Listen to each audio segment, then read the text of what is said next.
hitam senjata andalanku. Bolangers, siapa yang gak kenal hewan laut yang satu ini? Meski terlihat mirip, ini cumi-cumi loh, bukan gurita ataupun sotong. Jangan heran dengan besarnya cumi-cumi yang Bolang dapat ini ya.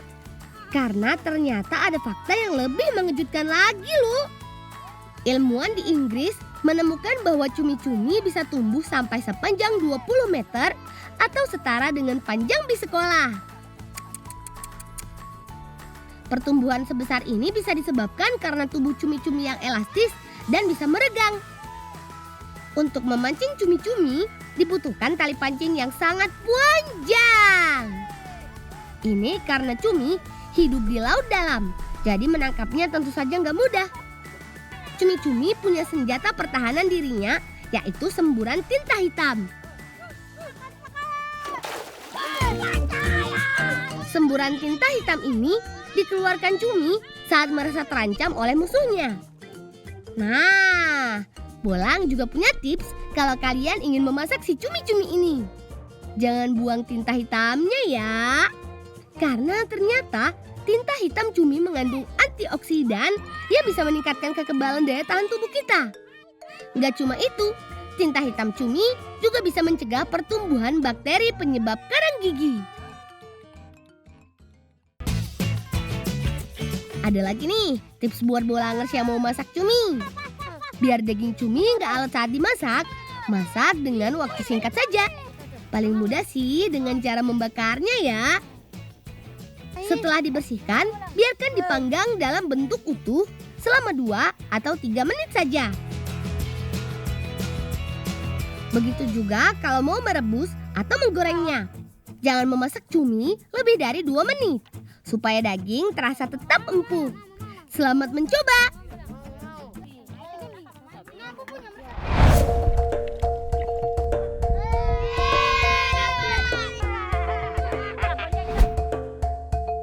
Bolangers, selain enak dimakan, sotong juga bisa dipakai untuk perawatan wajah loh.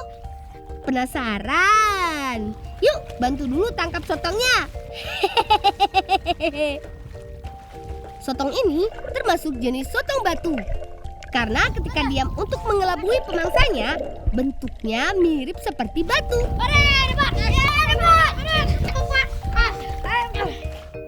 Bolangers, jangan salah pilih ya. Bukan dagingnya yang bisa dimanfaatkan untuk perawatan kulit, tapi bagian tulang tempurungnya. Caranya, kuliti bagian punggung, lalu ambil tempurungnya. Kalau dagingnya, aku sarankan buat dimasak aja ya. Karena daging sotong enak bukan main.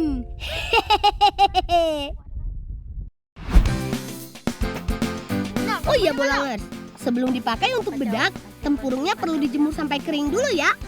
Nah, begini cara membuatnya. Kerok tulang sotong yang sudah kering sampai halus. Lalu ayak dan buang serutan yang masih kasar. Sudah turun-temurun, warga desa Pulau 3 Tanjung Tumbik, Kabupaten Natuna, Kepulauan Riau memakai bedak dari kulit sotong. Cangkang sotong mengandung zat kapur yang dapat mengecilkan pori-pori wajah. Sehingga dengan pemakaian yang rutin, kulit wajah jadi lebih putih dan halus alami.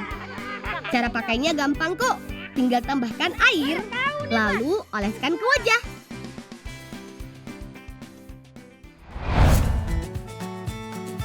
Si capit besar ketam kenari. Kalau cumi-cumi senjata andalannya tinta hitam, hewan yang satu ini punya senjata andalan capit yang besar dan kuat. Iya, ketam kenari atau kepiting kenari, atau ada juga yang menyebutnya kepiting kelapa. Dinamakan begitu sebab kepiting ini sukanya dengan buah kenari dan buah kelapa.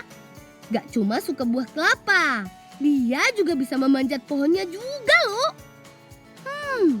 Buah kelapa dan kenari saja sanggup dikupasnya. Apalagi kalau tangan kita yang kena capit, bisa-bisa putus dibuatnya. Uniknya, sebenarnya kepiting kenari bukan berasal dari keluarga kepiting loh. melainkan keluarga umang-umang atau kelomang. Nah, berbeda dengan cumi yang bisa dimasak, kepiting kenari ini langka dan dilindungi loh Bolangers. Dia hanya ada di Sulawesi dan Maluku. Jadi, jangan coba-coba menangkapnya apalagi memasaknya ya.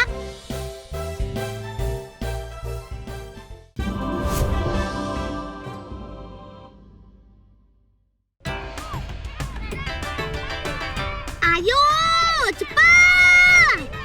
Tuh, jangan sampai terlambat nih. Kakak dan ibu pasti sudah lama menunggu di laut.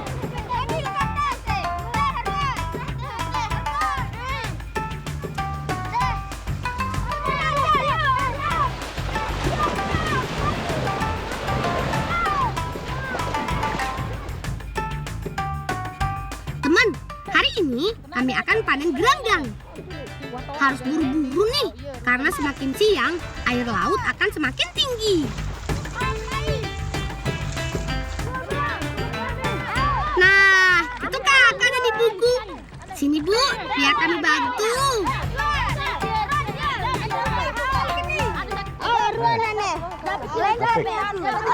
Ruan, papu, nih.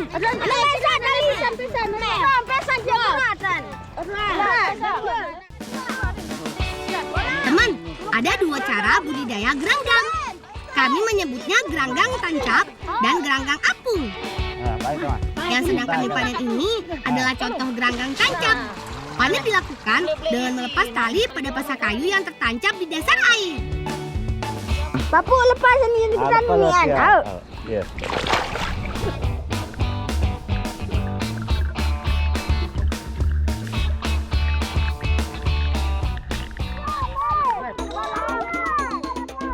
Geranggang biasanya dipanen setelah 3 bulan. Tali berisi geranggang ini kami gulung sebelum dinaikkan ke atas pelampung. Karena air laut sedang tinggi, pelampung ini sangat membantu. Ayo, Sang, susunnya rapi ya. Sayangnya karena air laut semakin tinggi, kami tidak bisa berlama-lama lagi. Geranggang akan segera kami bawa ke darat.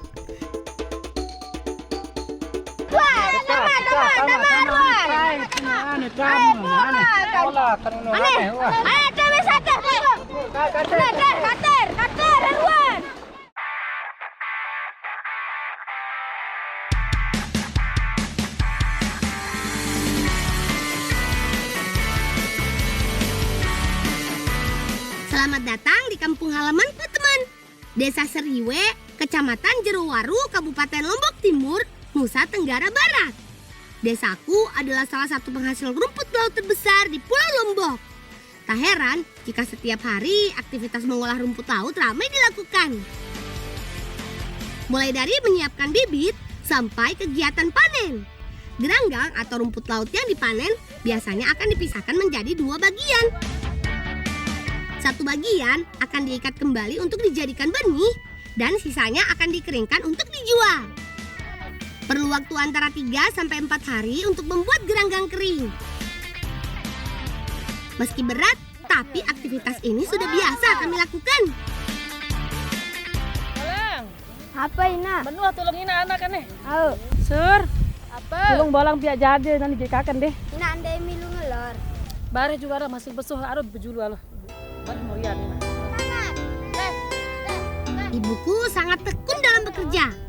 Tak jarang, ibu bahkan sampai lupa waktu.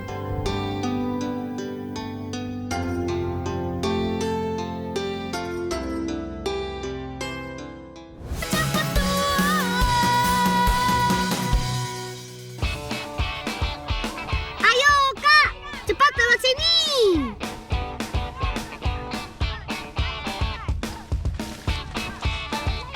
Kakak, nu tolu dua nu. Bolang kamu tak itu kan cepesa. Ante besal. Kamu kan jenis mama Mana tak bawa atas kasih kok? aku. Mah, Rembun ke Ini dia teman, pohon buah gon yang kami tuju. Di beberapa daerah, buah gon ini biasa disebut juga buah bidara. Pohon dengan buah manis ini banyak tumbuh di daerah pesisir. Ayo, goyang terus. Gampang kan cara memanennya? kumpulkan buahnya. Jangan ada yang tertinggal ya.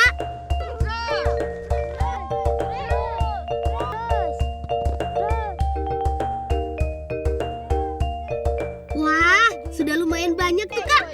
Cukuplah ini buat bikin kue. Teman, buah gon akan kami jadikan bahan membuat kue celorot. Bahan lain yang sudah kami siapkan adalah kelapa, beras ketan, dan gula merah.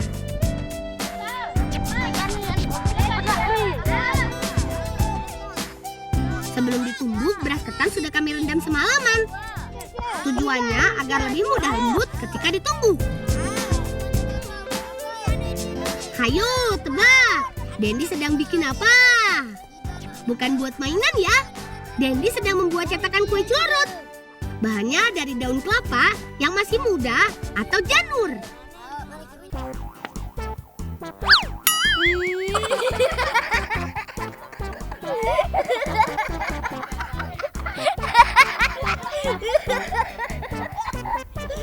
Faisal, mai atongan ke mai tepung tian. Anjelap. Ada-ada saja kamu, Faizal. Yuk Kak, aku bantu membuat adonan ya. Larutkan santan kelapa dan gula merah.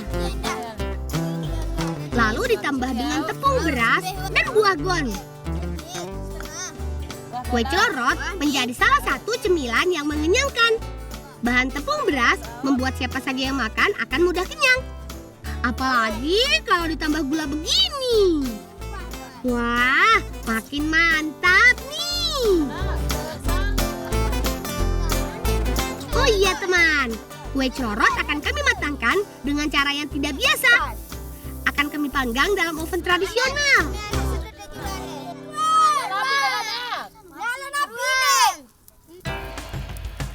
Kami menyebutnya kemik, yaitu gerabah tanah yang akan dibakar. Dengan api yang menyala bagus, permukaan kemik akan menjadi panas sampai ke bagian dalam. Dalam waktu kurang dari 30 menit, kue akan matang. Nah, ini dia teman, kue celorot. Makanan nikmat penambah tenaga. Selamat makan. Gimana teman? Enak kan? Pastinya. Kue celorot juga mengenyangkan. Adonan tepung beras membuat kue ini sangat cocok menjadi hidangan penunda lapar. Kakak, Piani nak teh hadiah. Teh? Hadiah apa lah? Rahasia. Bara tanah. Sampai jajan di anjurannya bareng.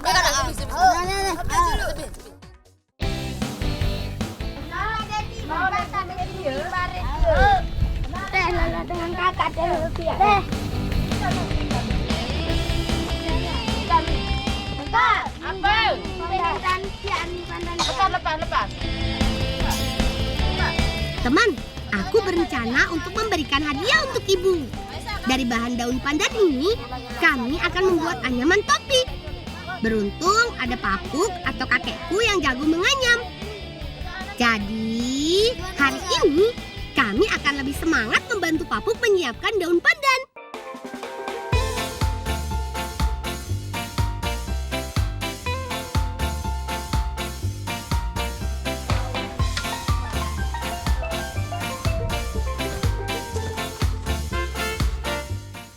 Aku ni si rombak sombok bareng jembo jari bareng. Bisa ku kero sih di sekolah. Awalnya. Bisa. Perkenalkan, ini papuku. Beliau sudah pandai menganyam sejak masih remaja. Tidak hanya topi, papuk juga pandai membuat anyaman berbentuk tas atau yang kami sebut gandek. Nah, kalau kakek jago membuat topi, nenekku paling pandai membuat tikar. Hebat ya! Ane bolang mah wajari sungku, ane mau kawin. Oh ilakso lah, nane cocok dikit tinak kan nih ane. Terima kasih apa puah. Nah, sudah jadi. Ibu pasti suka nih.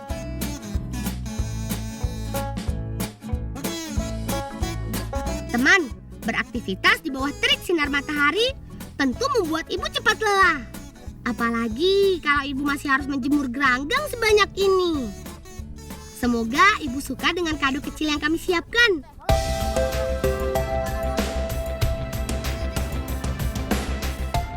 Nah, manis songko ada sandi kepanasan. Tidak kado anak-anak panas. Sida mama, bercelum sejuat. Mandek kado biar anak. Sida ini aneh. Coba dulu. Lah, bolang. Bau irap ini mah irap anak. Makasih anak kok. Tahu lah lu kayak anak. Saya pi anak nih. Papuk tui, Piran. tui. Asik! Ibu suka sama topinya. Kalau lihat ibu senang, aku jadi terharu. Kebahagiaan ibu adalah kebahagiaanku juga.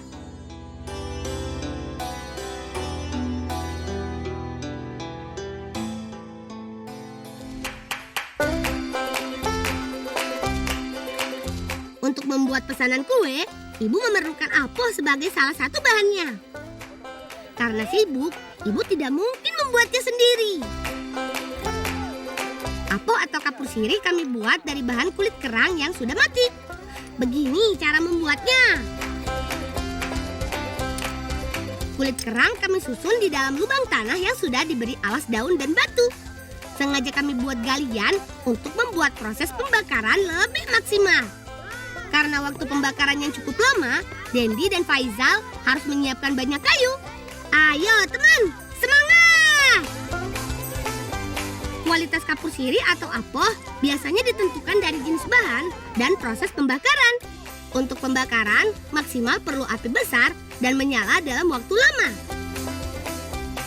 Lang, Ah, singone ini yang pone jari. awane. Hani mbe baik dah. Au. Ayo ane, baik dia si Awane. Nah, ini dia hasilnya. Kapur sirih atau apoh yang sudah bisa dibawa pulang. Seminggu yang lalu, Paman sudah lebih dulu membuatnya.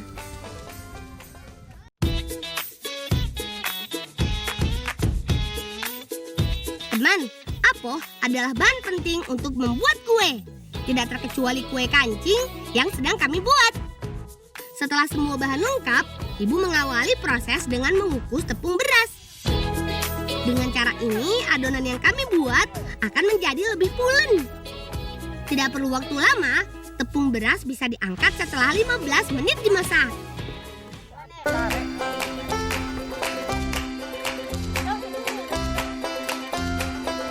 Bahan lain yang disiapkan adalah santan kelapa. Dendi dan bibiku yang bertugas membuatnya. Tanpa santan, kue kancing yang kami buat tidak akan gurih dan renyah.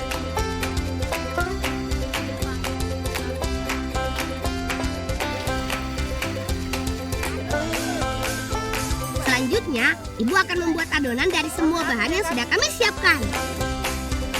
Teman, tidak hanya mengolah rumput laut, ibuku juga sangat pandai membuat kue. Itu sebabnya ibu sering sekali mendapat pesanan kue seperti hari ini. Adonan kami buat dari campuran tepung beras dan santan kelapa. Jangan lupa tambahkan garam dan apoh atau kapur sirih ke dalam santan. Kapur sirih berfungsi untuk membuat tekstur kue lebih padat.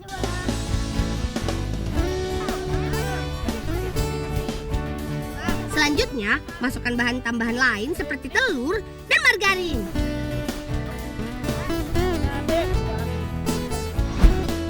Setelah adonan kalis, kemudian pipihkan adonan di atas nampan agar lebih mudah untuk memotongnya. Bentuk adonan hingga menyerupai bentuk kancing. Ada dua bagian, yaitu bulatan padat dan bulatan berlubang. Nah, ini dia. Setelah kedua bagian disatukan, bentuknya unik bukan?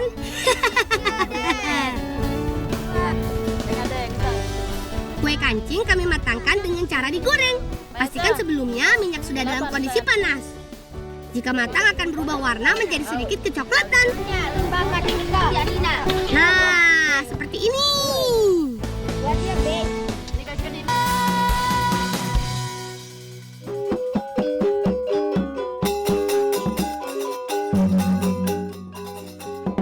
Teman, tahun sekali, Paman rutin mengadakan latihan musik tradisional.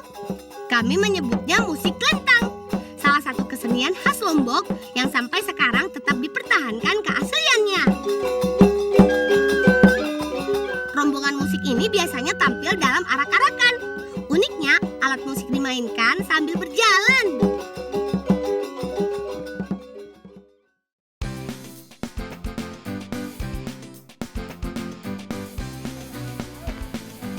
Di sela waktu latihan, biasanya Paman akan menghidangkan kue dan minuman sebagai bentuk kebersamaan.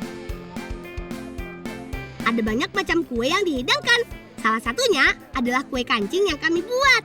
Ini mana presiden dan nih?